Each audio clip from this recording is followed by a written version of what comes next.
sweet. Yeah, so the twin boys, like they both go through musical phases at the same time, Huh.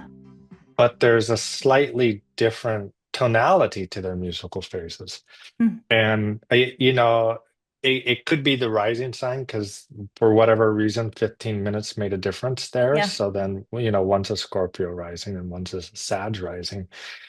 But they both got into like Lil Uzi and a rap style in the last year Hmm. that is it's very monotone almost. I Hmm. mean, there's lyrical qualities that are cut in and dropped in within the cuts, but it's very monotone. Hmm. And that was hard. It was hard to relate to. And they're 15, so that's all they want to hear, and they don't want to hear, our my Yeah. music at all. Yeah. Um, but then the Sag Rising like went with that, and he started exploring like a whole different veins and got into more melodic rap, and more melodic sounds coming through. Hmm. Um, and now he's like almost found his way back to soul music. Hmm. Still completely rejects, anything that I might suggest. Right. Like Earth, Wind, and Fire would be just like he would hate that, I even though roll. it's like Yeah. it totally influenced everything he's listening to at this Yeah. point. He would still hate that. But that's one of the differences already that I can see between the ascendant and the Sag rising there, even though it's only 4 or 5 minutes, is one's willing to explore. Mm. And not only that, feels compelled to explore, Mm. feels compelled to push the boundaries of whatever he's into in that particular moment or in that given moment. And Yeah. then the other one, who was born 15 minutes earlier, fixates onto a single style and does that until like something comes along and really pushes him off of it. But Hmm. he's not going to explore. He's going to be like, this is what I'm doing, which is Right. very scorpionic. It's Hmm. this is it. This is Hmm. like I'm putting all of my energy into that one tail strike into the center, and it's going to, and Mm. it is it, Hmm. and then the other one is like, no, like, okay, now I know that I like this style. Hmm. Now let's see what other styles are here within it. Let's like see how we can massage it and how we can move it, Yeah. which is really interesting given that they are both, 99.9% completely the same genetics. Hmm. If a twin is born, then because they're identical, if they were to marry and have kids with another identical twin, their children would then be identical twins on both sides of the family genetically. Wow. And so then that's like this kind of like really hardcore hardcore expression of genetic determinism, Hmm. and yet they live completely different lives, and they have completely different personalities, and they have completely different souls. Hmm. And why is that? Yeah. Yeah. Why is that? Yeah. So that was like a nice intro to kind of what we're talking about of the conversation around when people look at astrology and they look at it very a big broad stroke is like just sun signs. And if you go into the layer a little deeper, people realize, oh, you have planets and other signs. You have a moon sign and you have a rising sign. And then you can go even deeper and deeper into the layers, like it's turtles all the way down, sort of a thing. And but the question comes in of like, well, how do you explain twins? That was one that came in of like, if twins are born, moments apart, wouldn't they have like wouldn't they be the same astrologically speaking? And Dorje is my guest. He's a friend of mine. We've actually met in real life. He came to a show in Portland that I told him the wrong time. So he showed up after my husband had played, but we still got to meet in real life, which was a treat. And, so thanks for joining just the conversation. It's not going to be a detail. We're not going to go into the D12 chart or talk about bounds. That might actually just be a separate episode of kind of really digging into the weeds of the specifics of a chart. It's more about the what what's the how do you look at two lives that were born, what were they born, like 15 minutes, 14 minutes apart? And 15 minutes, yes. yeah, Yeah. yeah. And for Dorje's sake, his sons are twins and they were born 15 minutes apart. They have different rising signs. Now, not all twins are going to have different rising signs. They can be born within the same and have the same rising sign. The degree will be different, but yeah, we're just talking about kind of the overall picture of what does it mean to just be a soul, because the astrological chart is kind of a stamp on you, but it's not all of you, and how you choose to express it and the experiences that you have can be determined by your astrological placements, but you aren't necessarily bound by it. Is that fair enough to say? Would you agree with some of that? Yeah, that's fair enough. And with the question of twins, being on average, twins are born about 15 minutes apart. Hmm. So then there is going to be some percentage of identical twins who have different rising signs, because as we all know, then the ascendant moves 2.5 to 1 degree per 2.5 minutes. Mm-hmm. And that is part of why the D12 chart can come into play, because with the D12 chart, then that degree of the ascendant moving can make a huge difference Mm-hmm. in how the D12 chart ascendant can express itself. So you can find different descendants using the D12 chart for identical twins. However, that doesn't necessarily solve the problem of why twins can still express themselves differently, because in cesarean twin delivery, it is common for the two twins to be born 1 minute apart. And 1 minute apart will not necessarily even shift the degree of the ascendant, which takes 2.5 minutes to move. And so you're still left with this, like, well, some percentage of people, if you're going to go into like really detailed in the weeds technical astrology and find a technique that gives you a different ascendant for a 2.5 minute apart chart, you're still going to have like some 5% or 10% of twins born with the exact D12 chart as the exact natal chart. And so then they're still going to live different lives. Yeah. They're still going to express themselves differently. So then we come to a philosophical question, which is, why is that? Yeah. And when you ponder why that is, you have to kind of start entertaining the idea of that a soul, while it still might have destiny, and it may or may not have free will, which is a whole conversation on its own, it still comes in within its own expression, its own way that it's going to express. And one way I would like to think about that is like, I have a Mac in front of me. I don't know, Christa, you might have a Mac in front of you. I do. Our Mac might have been made to be exactly the same and look exactly the same, but it's got different software on it. It can do different things, even though it has the same hardware. Yeah. So the astrology chart, in a sense, is the hardware you're born into, and then your soul and where your soul comes from is the software that then starts expressing and playing through that hardware. That's one way I like to think of it. Yeah. What do you think? Yeah, that's beautiful. And I mean, talking about just the idea of soul and how it travels and how it's expressed, I might have opinions of where it comes from or how it's stored, but two people, your twins, your twins are alive. They're living two separate, physically separate existences, even though they were once sharing a space that was as intimately close as possible. That their lives are allowed to diverge and go whatever path that they choose. And I just believe that the soul comes in with purpose, and that the astrology might be a way that we can kind of reflect back on what that purpose is, and use it as a way to direct or shine light on our path.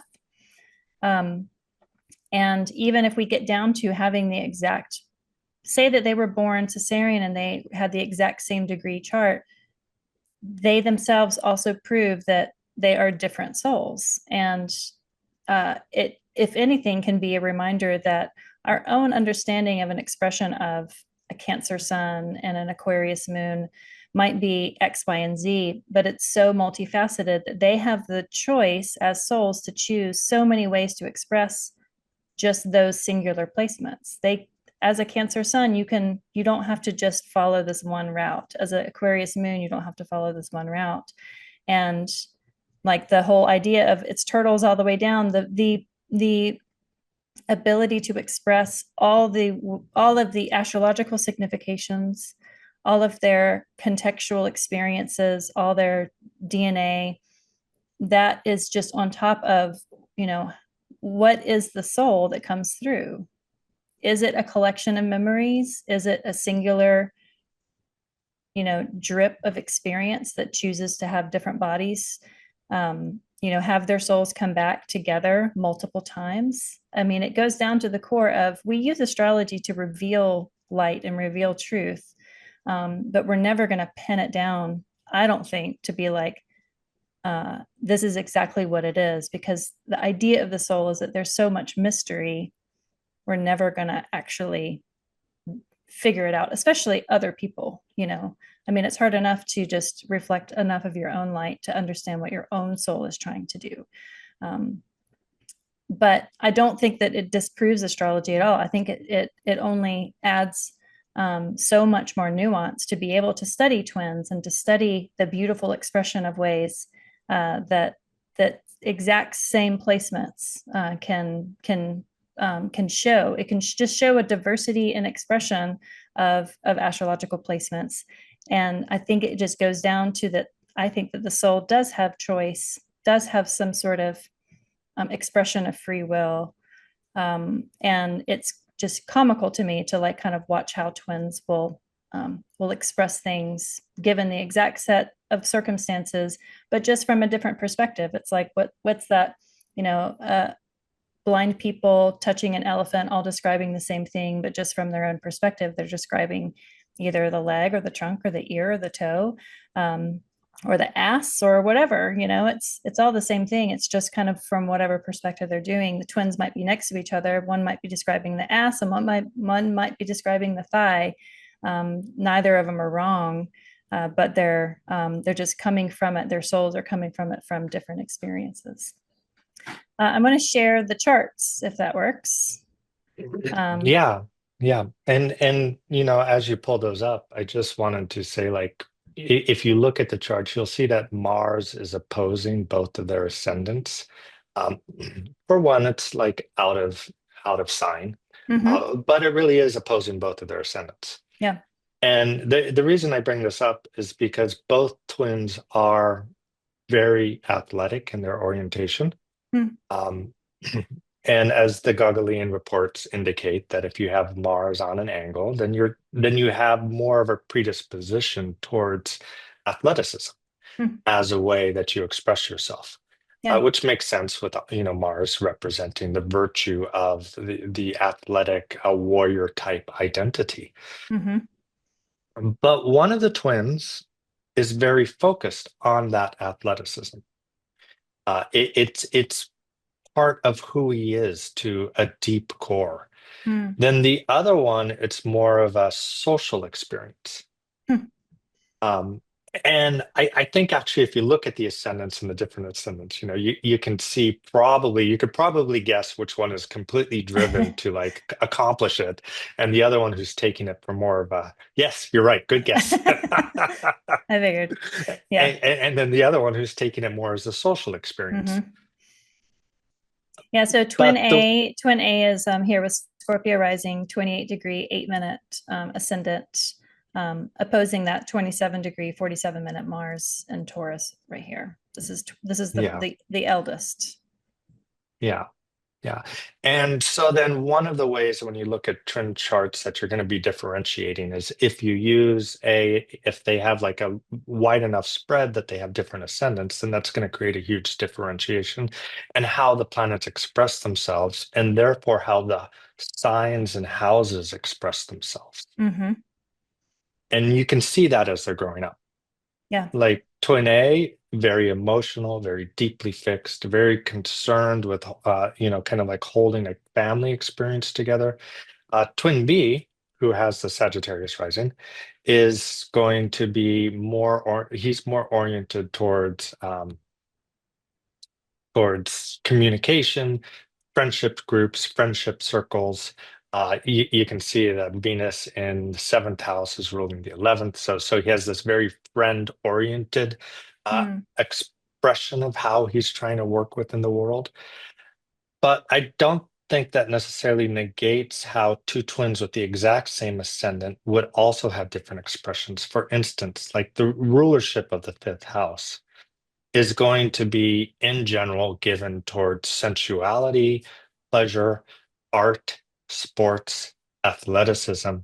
And right there, you have a whole vast array of topics that fifth mhm. house can express itself for the individual soul, Yeah. even though both twins might have the same ascendant. Well, and and the same fifth house ruler, and the fifth house ruler might be aspected in the same way. There's still like this huge variance in how astrology can express itself in that house topic. Yeah. And so there really isn't much of an argument to say that twins disprove astrology.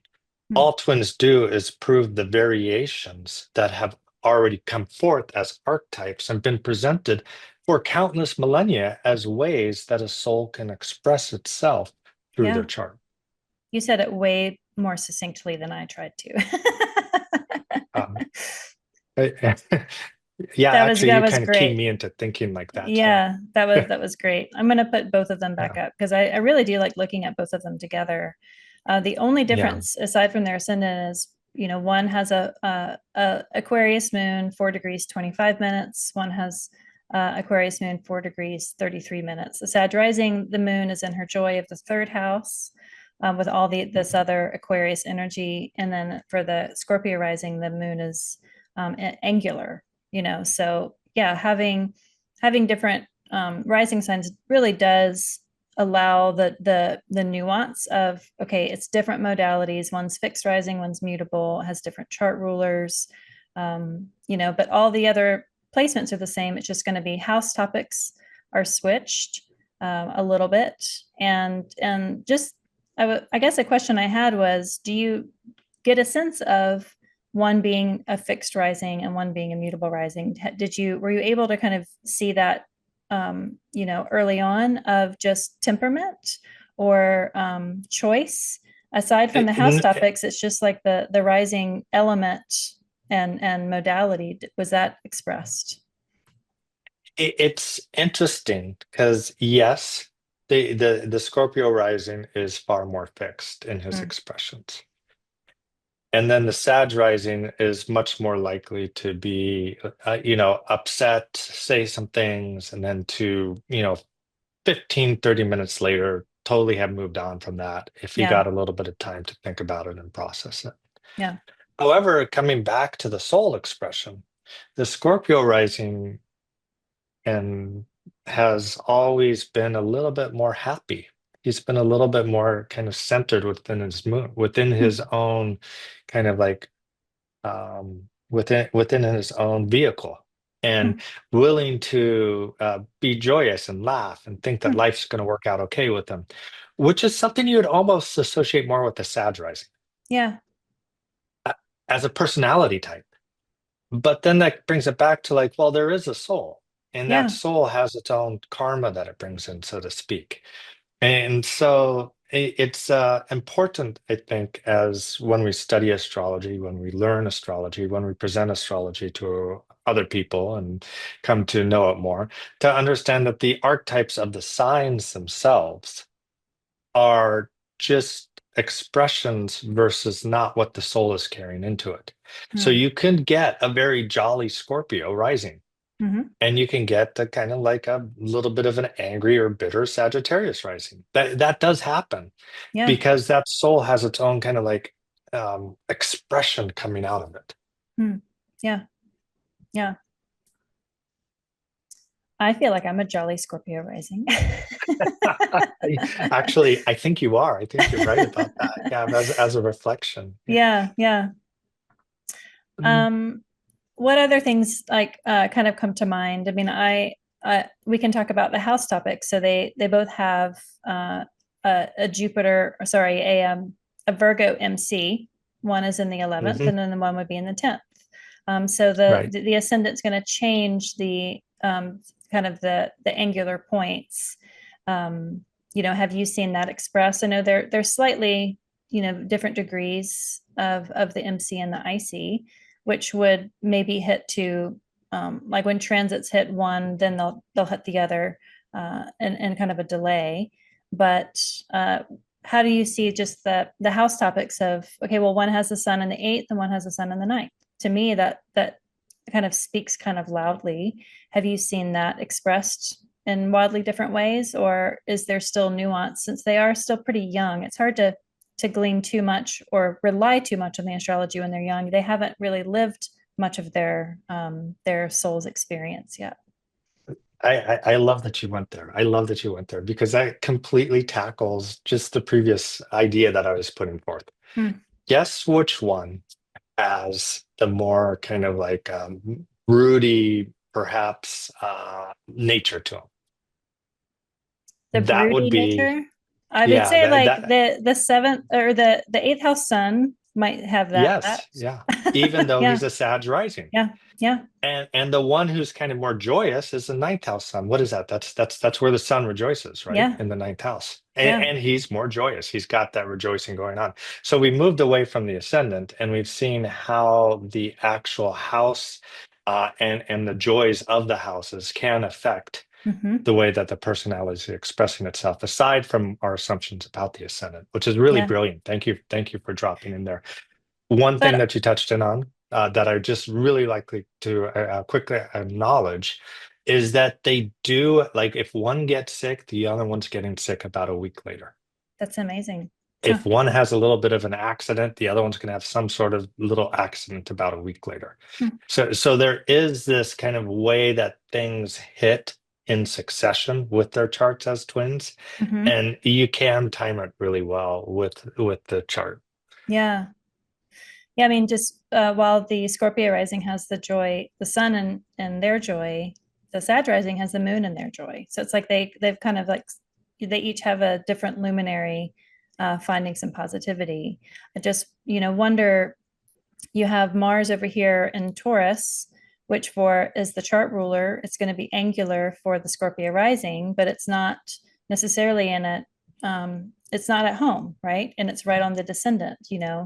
But then the Sag rising has Venus in the seventh house, which to me is a really lovely placement. It's to me it's like what you said or what I tried to say earlier of twins just showing a beautiful variance, the diversity in the ways that expressions can be shown in a chart. Just looking through the house topics, it's interesting, astrology good, interesting to kind of see how that might be expressed. I'm fascinated that when one gets sick, the other one gets sick.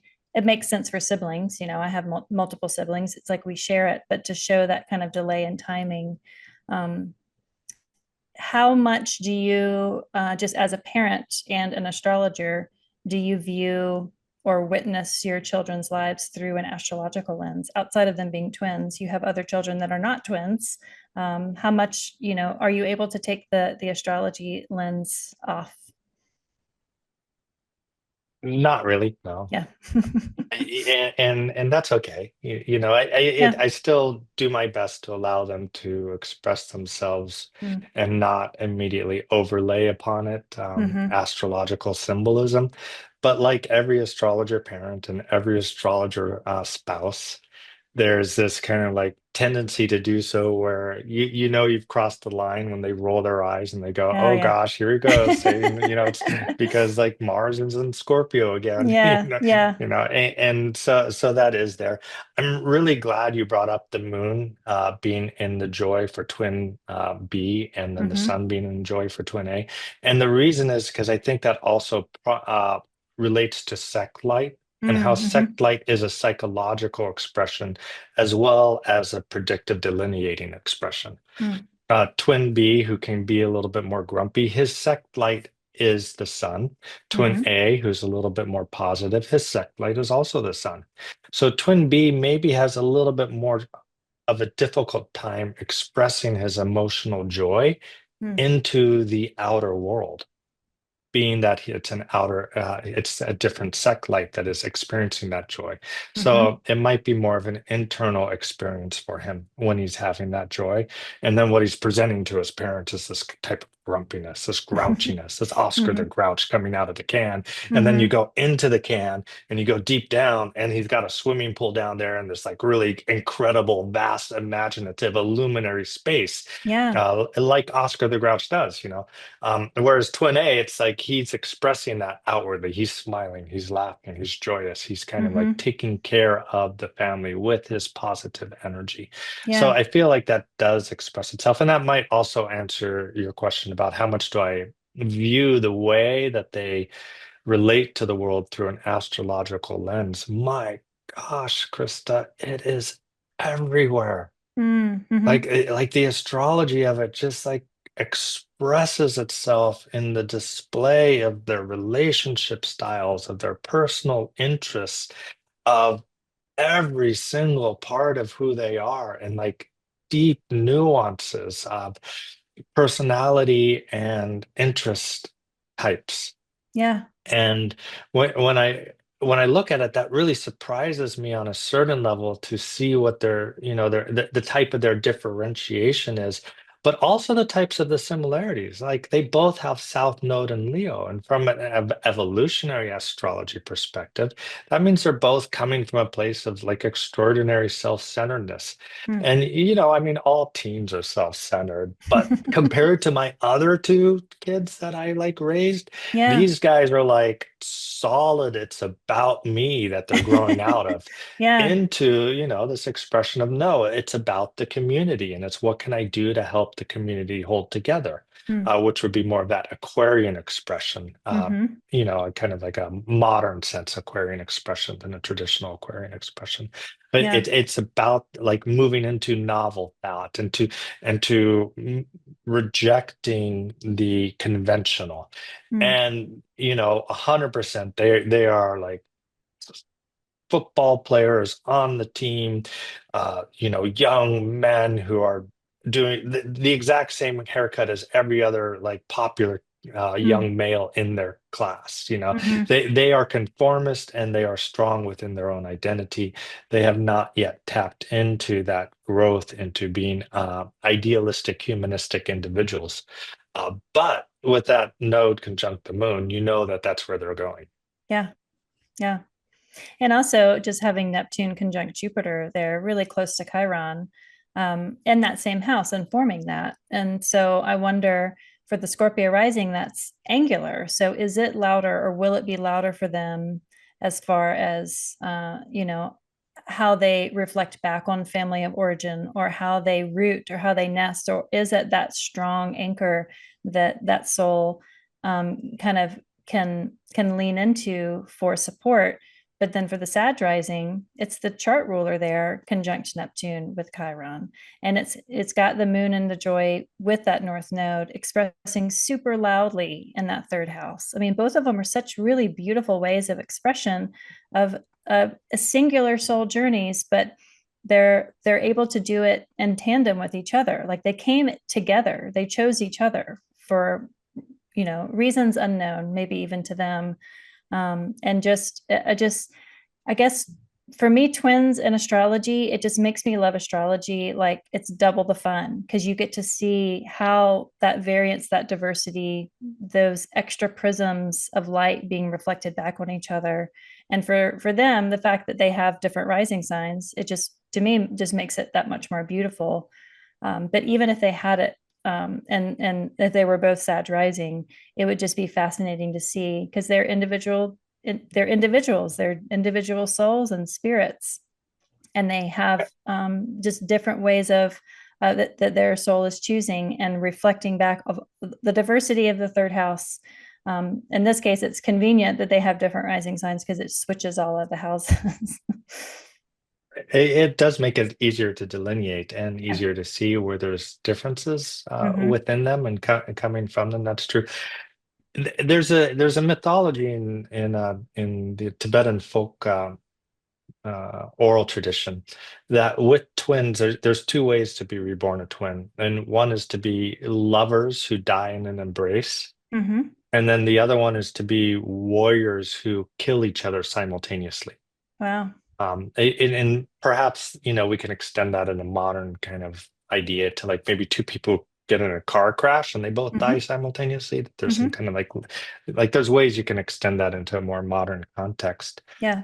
And with this particular set of charts with Mars opposed the ascendant, if I was going to indulge in that myth, I'd say that these two were probably, you know, off each other at the exact same time. If I was Hmm. to indulge in that myth Yeah. as an expression of that Mars opposed the ascendant.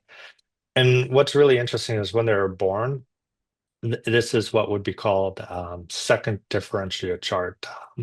They were born and they should not have lived. Actually, the twin with the Mars in the sixth house, out Mm. of sect opposing the ascendant. I mean, not out of sect, but out of sign opposing the ascendant. He wasn't breathing when he came out.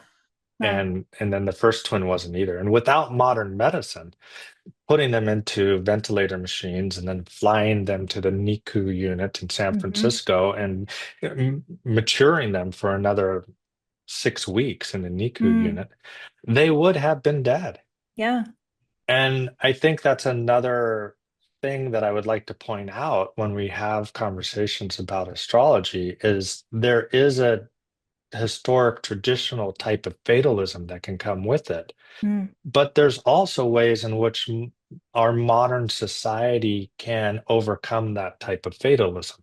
Mm. So if I was to study, the high leg and the Alcacadin and try to determine whether this person would live a long life, no, the answer would be that they die at birth based on their chart and the Mm. traditional signifiers that one can find all the way back into Ptolemy. Hmm. But the answer in our life, in our experience, in our time is yeah, they do live a long life and they become, a strong, driven, dominating athletic types with Saturn conjunct the midheaven and Mars Hmm. opposed the ascendant. Yeah. So that is a quality of how, if we go back and we study traditional astrology, we get a lot of formulas that are very informative, Mm. but then there's also ways that our modern society has to update the way those formulas work out or express themselves. And so I'm just sharing that story because it's a fascinating thing within this particular chart Yeah. that they should have died at birth according to traditional astrology. Yeah. Well, I think, astrology is living, and I think that transmission happens all the time. And so there's tradition, uh, which is a collection of observed moments through an astrological lens. And then there's transmission, which, if you study astrology and you practice astrology, you are a receiver and a transmitter of that information. And we live in our time. Everybody lives in their own modern time, and to transmit just adds to the collective knowledge. And to me, it looks just like in lighthouses. If you get close to the glass that is created to reflect maximum amount of light so that ships can see through the fog and see the light moving. Lighthouse glass is so thick and so multifaceted, literally multifaceted.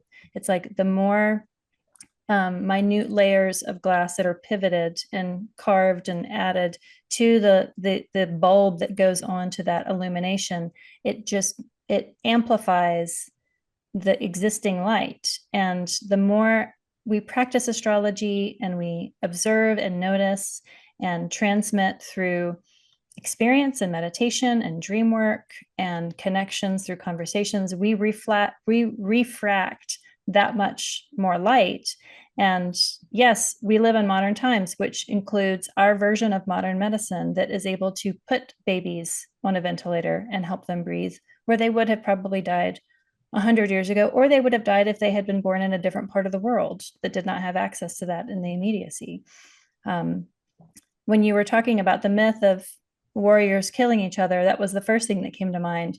But I think that the Scorpio rising probably had a poisoned sword, and this killed the Sagittarius rising a little later, and that's why they have different rising signs. Yes, the Sagittarius like Yep, lunged at him like fearlessly, and then yep, the Scorpio rising just pulled out his dagger. yep, yep. And the Sag rising I, died a little later. Oh, what a great thing. And I just wholeheartedly agree with what you're saying there about the transmission.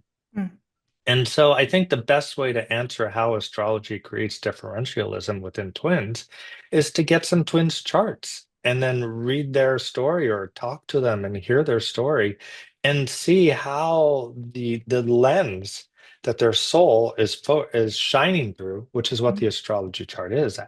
Absolutely brilliant and perfectly metaphor. See how their lens is refracting the light of their soul Mm, through the variations of the crystalline mirror reflective surfaces that are stacked upon each other within the astrology chart.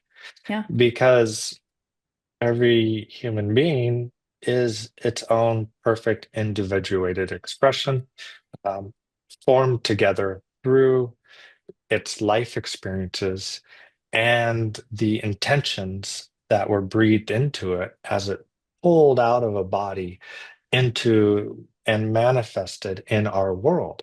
And from that moment on, then it's not just its birth chart, it's also the experiences it had on an Mm, individual level in relationship to that birth chart, creating more and more divergence in how it's going to express its own birth chart. yeah. That's beautiful. I think that we should end it there because I don't have anything to add to that. That was gorgeous. Thank you, Dorje. Do you want to share with the listener where they can find you, what kind of work you do, what you're interested in, what offerings you have, anything you'd like to share about your work in the world? Thank you. Thank you, Krista. It's been such a great pleasure, and I feel quite honored because one thing I really appreciate about you is your ability to pull community together Mm, and to engender and create and develop astrological conversations in a warm, open, and invigorating humanistic way. And so I very thanks. much appreciate that. Thank you. My work can be found at www.heartastrology.com. I am a full-time consulting astrologer, and my main interest currently is in updating and helping to create language and mythology that works with traditional astrological values, but in a way that's very relevant towards modern experience. Mm, awesome. All right. Well, I'll put your website in the show notes.